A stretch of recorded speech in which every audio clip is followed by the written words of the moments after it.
है CBN की प्रस्तुति और आप देख रहे हैं एक नई जिंदगी। गुड मॉर्निंग दोस्तों, welcome to another episode of एक नई जिंदगी। गुड मॉर्निंग दोस्तों, एक नई जिंदगी के आज के प्रोग्राम में आपका स्वागत है। और आज हम लव एंड रिलेशनशिप्स की सीरीज को कंटिन्यू कर रहे हैं और आज हम खास प्रार्थना करेंगे ताकि हम सब का जो संबंध है, जो हमारा रिश्ता है परमेश्वर के साथ, वो और मजबूत हो जाए। हम परमेश्वर के प्रेम को और गहराई से जानें। और अगर हम में से कोई भाई बहन है जो शायद बैकस्लाइड कर गया है, शायद पीछे हट गया है, तो उनका भी रिश्ता परमेश्वर के साथ दोबारा से मजबूत हो जाए। बिल्कुल सही कहा। ये जो जिंदगी में रिश्तों का बहुत बड़ा महत्व होता है, इट इज़ वेरी इम्पॉर्टेंट। और रिश्तों को जोड़ने के लिए और उसको मजबूत करने के लिए प्यार बहुत इम्पॉर्टेंट है, लव दर्शकों। और ये तो आप मानेंगे और इसमें कोई समझाने की बात भी नहीं कि लव इज़ द ग्रेटेस्ट। खुदा के कलाम में लिखा है पहले कुरिन्थियों 13 में, लव इज़ द ग्रेटेस्ट। और यही कई दफ़ा हमारे रिलेशनशिप्स में मिसिंग होता है। जी बिल्कुल सही कहा। एंड जब हम प्यार की बात कर रहे हैं तो प्यार का स्रोत कौन है? Who is the source of love? God himself. बिल्कुल। तो बहुत ज़रूरी है कि हम परमेश्वर के पास आएँ और उनसे उनका प्रेम पाएँ। And God is our everlasting father. वो हमारा पिता है जो हमेशा हमसे प्यार करता है। हम शायद कमज़ोर पड़ जाएं, शायद पीछे हट जाएं, पर उनका प्रेम कभी कम नहीं होता। बिल्कुल सही कहा। और दर्शकों, हम बताना चाहते हैं कि ये एपिसोड आपके लिए, ताकि आप अपना रिश्ता, रिलेशनशिप उस स्वर्गीय पिता परमेश्वर के साथ और मजबूत कर सकें आप। जी, और दोस्तों इसलिए हम लेकर आए हैं आपके लिए एक बहुत ही इंस्पायरिंग कहानी। आज हम मुलाकात करेंगे डॉक्टर विजय किरण से, जिनकी परवरिश एक बहुत ही अच्छे परिवार में हुई थी, जहां उन्हें सच्चाई और सही मार्ग पर चलने की सीख भी मिली थी। लेकिन संसार की चमक धमक के बहकावे में वो सच्चाई के रास्ते से भटक गए और अपनी मंजिल से वो बिल्कुल ही दूर हो गए। परमेश्वर के साथ उनका रिश्ता बहुत कमज़ोर हो गया, टूट गया। क्या वो कभी सही मार्ग को ढूंढ पाएंगे दोस्तों? क्या कोई है जो उन्हें अंधकार से निकाल कर ज्योति में ले आएगा? आइए दोस्तों, इनसे मुलाकात करें और इनकी सच्ची कहानी आज हम सुने। डॉक्टर विजय किरण का जन्म एक परमेश्वर के भय में चलने वाले एक मसीही परिवार में हुआ था। मेरे बचपन में मैं हमेशा church, school, vacation Bible school जाता था। मैं एक बहुत पढ़ाकू बच्चा था और मैं एक अबव एवरेज स्टूडेंट था। मेरा बचपन बहुत ही अच्छा था और मसीही वैल्यूज के साथ मेरी परवरिश हुई थी। बचपन से ही विजय हमेशा कम्पिटिटिव एग्जाम्स में सफल होकर भारत की एक प्रतिष्ठित यूनिवर्सिटी में दाखिला लेना चाहते थे। उनके सपने को साकार करने में उनकी मदद के लिए उनके माता पिता ने उन्हें कई कोचिंग क्लासेस भी दिलवाईं।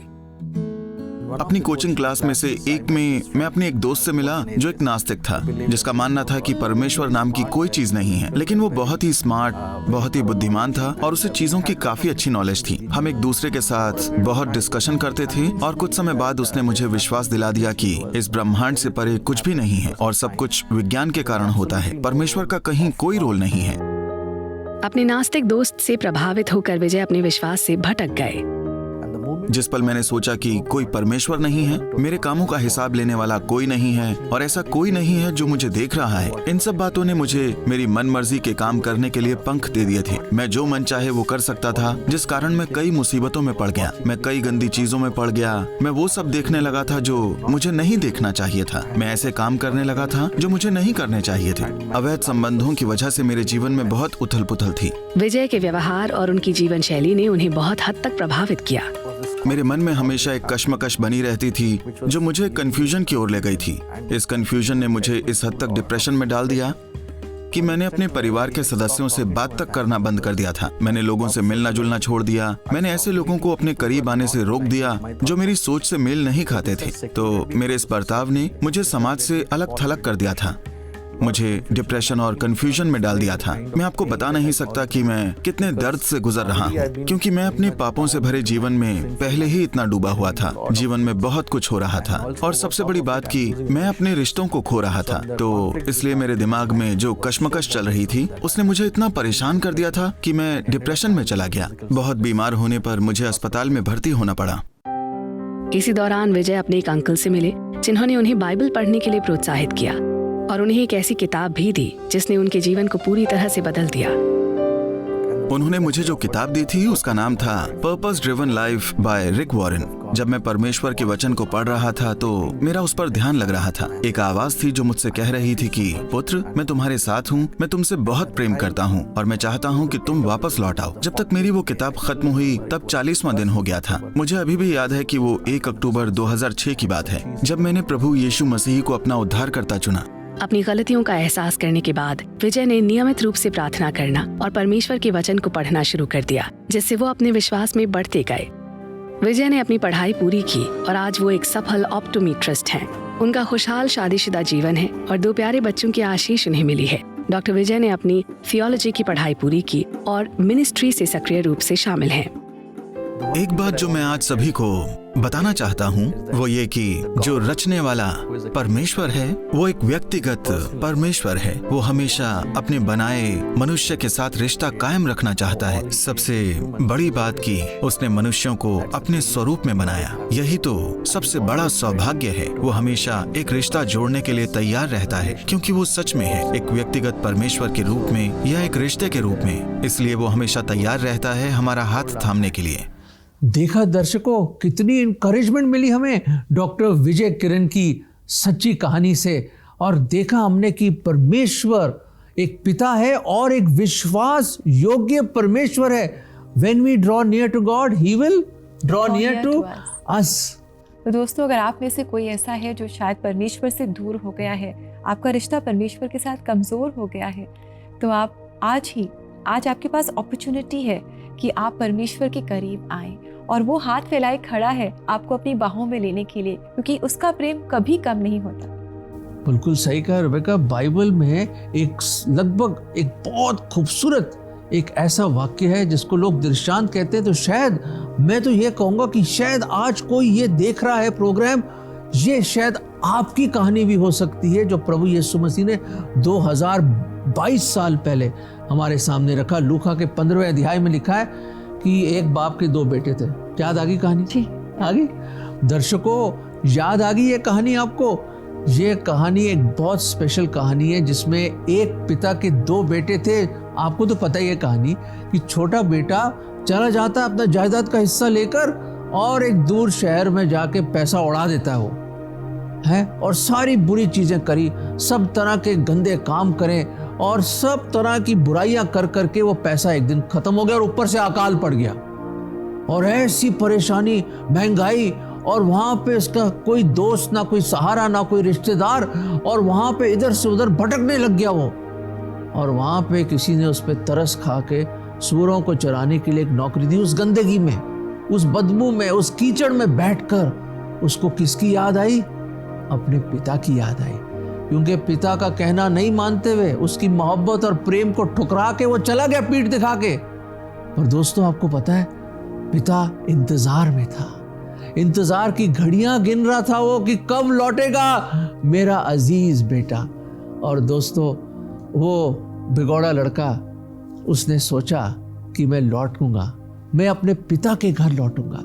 अरे वहां के नौकर चाकर में से ज्यादा अच्छा खा रहे और मैं यहाँ पे फलियां खा रहा हूँ सूअरों को जो देते हैं। नहीं, उसने हिम्मत करी। He came to himself, Bible में लिखा है। उसके अकल ठिकाने आई, उसने कहा मैं लौटूंगा, और वो लौटता है।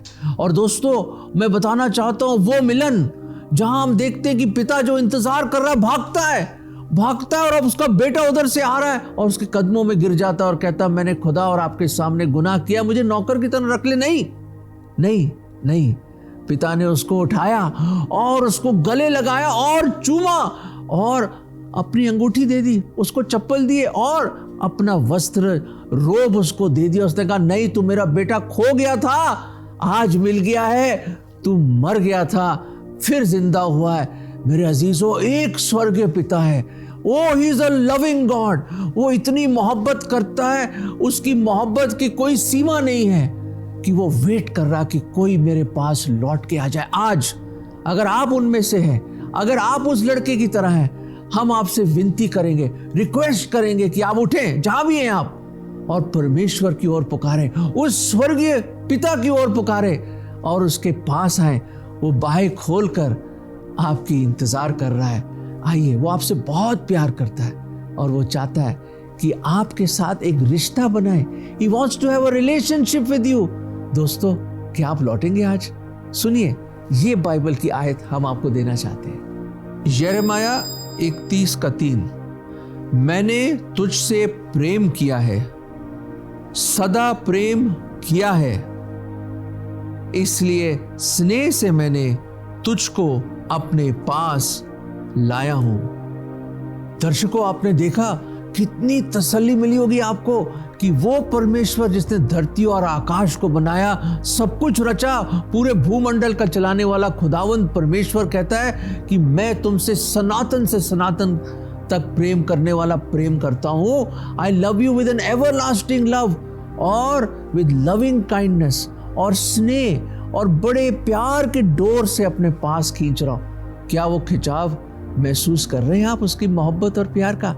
आइए उसके पास, चले आइए, वो वेट कर रहा है आपके लिए। जी बिल्कुल दोस्तों, परमेश्वर आपके इंतज़ार में है, अपनी बाहें फैलाए वो आपके लिए खड़ा हुआ है अपनी दया और प्रेम के साथ। वो हमारा पिता है, और अगर आप परमेश्वर के करीब आना चाहते हैं और इसके लिए प्रार्थना चाहते हैं तो क्यों ना आप और हम मिलकर प्रार्थना करें हमारी CBN प्रेयर लाइन में। हमारा नंबर है 9991040110। हमें आपकी कॉल्स का इंतज़ार रहेगा दोस्तों। अगर आप चाहें इसी नंबर पे आप हमें व्हाट्सएप भी कर सकते हैं और भेजिए अपने मैसेजेस, ताकि हम आपको प्रेयर में सपोर्ट करें। और अब समय आ गया है दोस्तों कि हम एक छोटा सा ब्रेक लें। ब्रेक के बाद भी हम एक और सच्ची कहानी देखेंगे प्रदीप की, और जानेंगे कि किस तरह वो परमेश्वर के प्रेम को लोगों तक पहुंचा रहे हैं।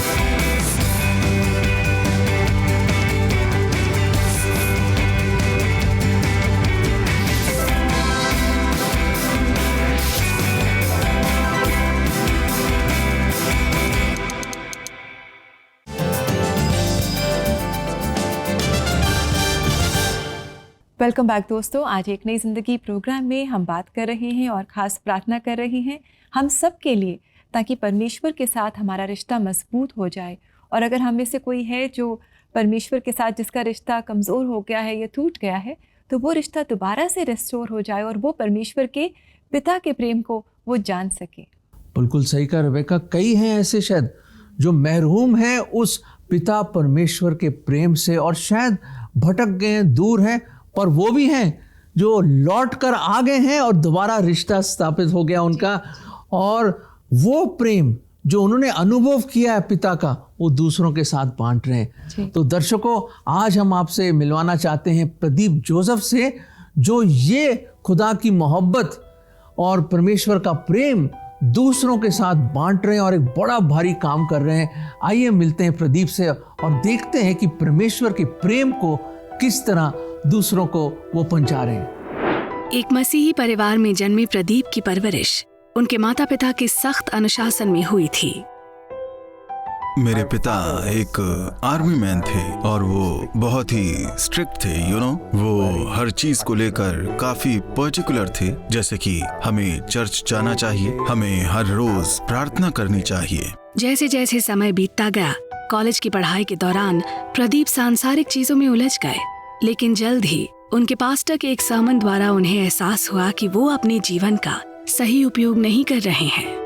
उस दिन जब हमारे पास्टर ने पूछा कि क्या हम अपना जीवन परमेश्वर के लिए जी रहे हैं या सिर्फ बस अपने लिए जी रहे हैं, जैसे कि बस चर्च में आना और जाना ही करते हैं, इस बात ने मेरे जीवन को एक नया मोड़ दिया। मैंने सोचा कि असल में मुझे जीने की जरूरत है और मुझे अपने जीवन से प्रभु यीशु मसीह की महिमा करनी चाहिए। मैं चाहता हूँ मेरा जीवन दूसरों के काम आए। जल्द ही प्रदीप ने अपना जीवन प्रभु यीशु मसीह को समर्पित कर दिया और बाइबल पढ़ना शुरू कर दिया। अब उन पर प्रभु यीशु मसीह के प्रेम को दूसरों के साथ बांटने की जिम्मेदारी थी। जोशुआ नाम का मेरा एक दोस्त है, हम दोनों ने मिलकर मिनिस्ट्री के लिए ऐसी जगहों पर जाकर प्रभु यीशु मसीह के बारे में प्रचार करने की बात के बारे में सोचा। फिर उस दिन हम दोनों ने मिलकर प्रार्थना की और ऐसा करने का फैसला किया। जब प्रदीप ने लोगों को प्रभु यीशु मसीह के अद्भुत कार्यों के बारे में बताना शुरू किया तो उन्होंने लोगों के जीवन में परिवर्तन देखा। जब हम लोगों के पास जाते हैं, उनसे मिलते हैं और हम पर्सनली उनके लिए प्रार्थना करते हैं तो हम देखते हैं उनके जीवन में बदलाव आता है। जिस तरह प्रदीप कई वर्षों से प्रभु यीशु मसीह की सेवा कर रहे हैं, उन्होंने अपने व्यक्तिगत जीवन में भी खुद को आशीषित होते पाया है। मैं फिलहाल एक कंपनी के साथ काम कर रहा हूँ। इस कंपनी में मुझे काम करते लगभग 11 साल हो गए हैं और परमेश्वर ने मुझे मेरे काम में आशीषित किया है। आज कंपनी में भी मेरी सैलरी बहुत अच्छी है, बल्कि मैं कहना चाहूँगा कि मेरे जीवन के हर एरिया में परमेश्वर ने मुझे आशीषित किया है। That is such a lovely story। कितनी इंकरेजमेंट मिली प्रदीप जोसेफ से मुलाकात करके और कितनी खूबसूरती के साथ उन्होंने शेयर किया कि उन्होंने कैसे परमेश्वर के प्रेम को जाना, उस पिता के प्रेम को जाना और आज वो उसी प्रेम को लोगों के साथ बांट रहे हैं। बिल्कुल सही कहा, कईयों को अंधकार से खुदा की ज्योति में लेकर आ रहे हैं वो, और कितना बड़ा काम कर रहे हैं। और ऊपर से मैंने ये भी देखा रेबेका कि कैसे परमेश्वर उनको आशीष भी दी। तो आइए दोस्तों, अब लेते हैं एक छोटा सा ब्रेक और ब्रेक के बाद हम आप सबके लिए प्रार्थना करेंगे। तो stay with us, please don't go away.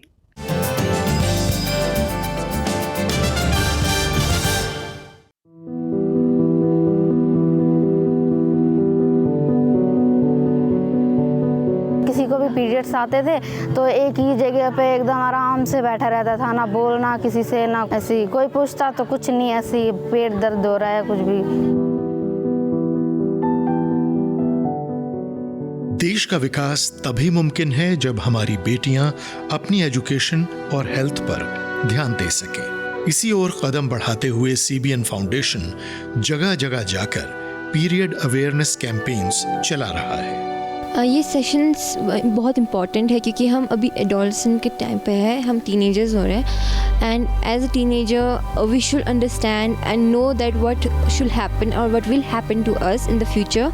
हम एनवायरनमेंट को ध्यान में रखते हुए eco friendly sanitary pads distribute कर रहे हैं। ये कोई ऑर्डिनरी प्लास्टिक पैड्स नहीं है, बल्कि ये अपसाइकल्ड टेलर वेस्ट से बने हुए रीयूजेबल क्लॉथ पैड्स हैं। Creating a great initiative by creating this eco-friendly sanitary napkins, and I think it's a good step towards the reduction of environmental pollutions. इस पूरे महीने हमारे कैंपेन से जुड़े रहें और इस काम को और आगे बढ़ाने के लिए आप हमारी वेबसाइट www.cbnf.org पर जाकर या फिर स्क्रीन पर दिए गए बार कोड को स्कैन करके भी डोनेशन दे सकते हैं।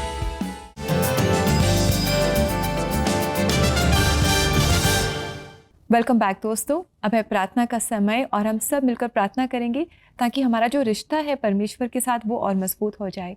और आपने भी ऐसी ही रिक्वेस्ट आज हमें भेजी है। तो आइए देखिए पहली रिक्वेस्ट अरुण की, जो उन्होंने व्हाट्सएप के माध्यम से हमें भेजी है। अरुण कह रहे हैं, मैं पिछले 7 सालों से प्रभु यीशु मसीह पर विश्वास करता हूँ। अब मेरा विश्वास कम हो रहा है और मेरा चर्च जाने और पवित्र बाइबल पढ़ने का भी मन नहीं करता। कृपया मेरे लिए प्रार्थना कीजिए। अरुण, हम ज़रूर आपके लिए प्रार्थना करेंगे। Thank you for sharing your request with us. कोई भी रिश्ता 2 साइडेड होता है, तो बहुत अच्छा होगा कि अगर आप परमेश्वर से लगातार बातचीत करें, प्रार्थना में समय बिताएं और परमेश्वर के वचन को ज़रूर पढ़ें, जिसके द्वारा वो हमारे जीवन में काम करते हैं। आइए हम आपके लिए प्रार्थना करें। पिता परमेश्वर, हम इस समय अरुण के लिए खास प्रार्थना करते हैं, धन्यवाद देते हैं उनके विश्वास के लिए और प्रार्थना करते हैं कि आपकी आशीष उन पर हो और ये विश्वास और गहरा होता जाए और गहरा होता जाए। वो आपको सही मायने में एक पिता सही मायने में जान पाए, आपका जो पिता का प्यार है वो उसे जान पाए। Your unconditional love, your agape love Arun जान पाए अपने जीवन में, और आप उनके जीवन में वो बदलाव लेकर के आए जिसकी वो इंतज़ार में है। We know you are at work, हम जानते हैं कि आप उनके जीवन में काम कर रहे हैं और इस काम को होते हुए अरुण अपने जीवन में देख पाएँ, ये हमारी प्रार्थना है और उनका विश्वास और मजबूत हो। और ये प्रार्थना हम प्रभु यीशु मसीह के नाम में लाते हैं। आमीन आमीन आमीन। दर्शकों, एक और व्हाट्सएप से एक और मैसेज आया हमारे पास। वो मैसेज है डैनियल का और डैनियल यूँ लिखते हैं, कृपया मेरी आत्मिक उन्नति के लिए प्रार्थना कीजिए। प्रार्थना कीजिए कि मेरा प्रभु के साथ संबंध और मजबूत हो जाए और मैं वचन में आगे बढ़ूं। डैनियल भाई, हम आपके लिए ज़रूर प्रार्थना करेंगे क्योंकि बड़ी अच्छी आपकी डिज़ायर है कि आप वचन में आगे बढ़ना चाहते हैं और परमेश्वर में और मजबूत होना चाहते हैं। आइए हम प्रार्थना करते हैं। प्रभु जी, हम डैनियल भाई को आपके सामने लाते हैं।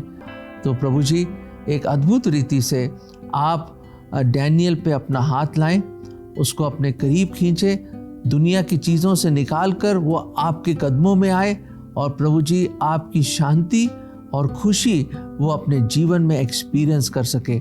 डैनियल को आपके हाथों में सौंपते हैं प्रभु, और ये प्रार्थना प्रभु यीशु मसीह के नाम में मांगते हैं। आमीन। आमीन। आइए दोस्तों, इस समय हम सौरभ का व्हाट्सएप मैसेज पढ़ें। सौरभ कह रही हैं, मुझे बाइबल पढ़ने का मन नहीं करता है, मैं अभी भी विश्वास में कमज़ोर हूँ, कृपया मेरे लिए प्रार्थना कीजिए। Saurabh, thank you for sharing your request with us. हम ज़रूर आपके लिए प्रार्थना करेंगे और करते रहेंगे। आइए to join us in prayer right now.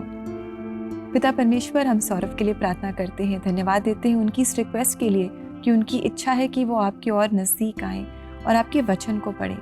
हम मांगते हैं कि जो भी चैलेंजेस वो फेस करते हैं आपके वचन को पढ़ते समय, वो दूर हो जाएं।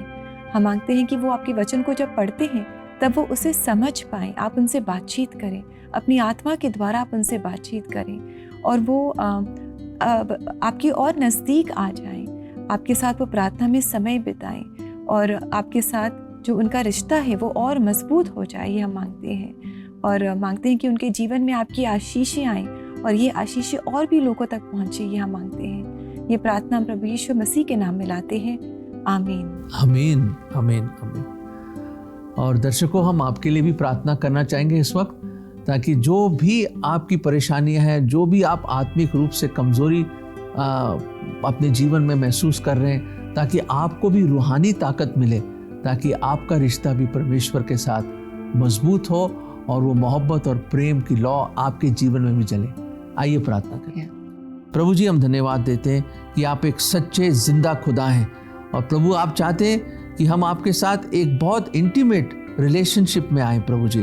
तो प्रभु जी, हम अपने सारे दर्शकों को, सब लोगों को आपके सामने सौंपते हैं, आपके हाथों में सौंपते हैं कि वो प्रभु जी और करीब आए, क्योंकि जितना करीब हम आपके पास आते हैं आप हमारे उतने करीब होते हैं प्रभु जी।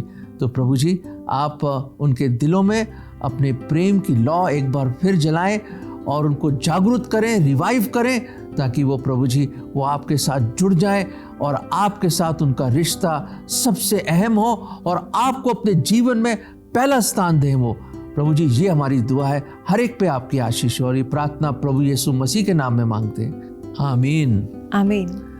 दोस्तों, आमीन का मतलब है ऐसा ही हो, और उम्मीद करते हैं कि ऐसा ही होगा आपके जीवन में। जी बिल्कुल, जो परमेश्वर की इच्छा है वही होगा और परमेश्वर की इच्छा है कि आपका और उनका रिश्ता और गहरा हो और मजबूत हो। आइए दोस्तों, इस समय हम देखें आज के लिए परमेश्वर का वचन।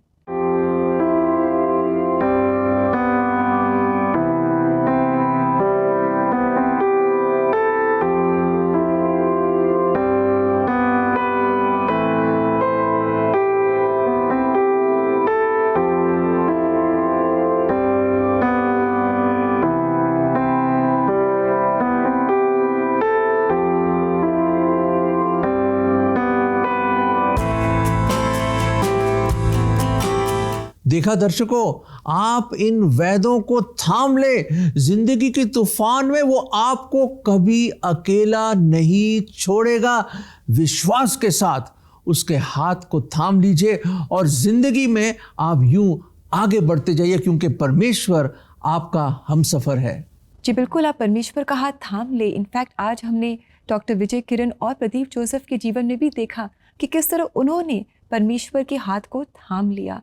जो भी चैलेंजेस उनके जीवन में थे, जो भी मेस था उनके जीवन में, वो सब ठीक हो गया और आज वो उसी प्रेम को लोगों के साथ बांट रहे हैं। दूसरों का जो रिश्ता है परमेश्वर के साथ, उसे मजबूत कर रहे हैं। याद रखें, एक स्वर्गीय पिता है जो आपके साथ एक रिश्ता बनाना चाहता है और आपके साथ एक फेलोशिप करना चाहता है। लौट आइए, आज है वो दिन। अपने स्वर्गीय पिता के प्रेम को पहचाने और एक बार फिर उसके साथ अपना रिश्ता जोड़ लीजिए। जी दोस्तों, और अब है समय कि हम आपसे इजाज़त लें और जाते जाते एक बहुत ही खूबसूरत गीत हम आपके लेकर आए हैं, जो है खुल जाएंगी किताबें। और ये गीत गा रही है फिलिप मेमोरियल चर्च की क्वायर। और हम आपको बताना चाहते हैं कि इस गीत को डेडिकेट किया है मिस्टर अरुण सैमुअल ने in loving memory of his parents Mr यूजियल Samuel and Mrs Marjorie Samuel. अपने पेरेंट्स का प्यार मिस्टर अरुण सैमुअल हमेशा अपनी यादों में एक्सपीरियंस करते हैं और आज इस गीत को डेडिकेट करके वो अपने पेरेंट्स की जेनरोसिटी, उनका प्यार, उनकी काइंडनेस को हमारे साथ शेयर कर रहे हैं और सेलिब्रेट भी कर रहे हैं। दोस्तों, अगर आप भी अपने प्रियजनों के लिए इन गीतों को डेडिकेट करना चाहते हैं तो आप हमसे ज़रूर संपर्क करें। आप हमारी वेबसाइट www.cbnindia.org को ज़रूर विजिट करें। दर्शकों, आइए सुनते हैं खूबसूरत हिंदुस्तानी हिम खुल जाएंगी किताबें, और हमें आप इजाजत दें। God bless you. God bless you friends.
जब भी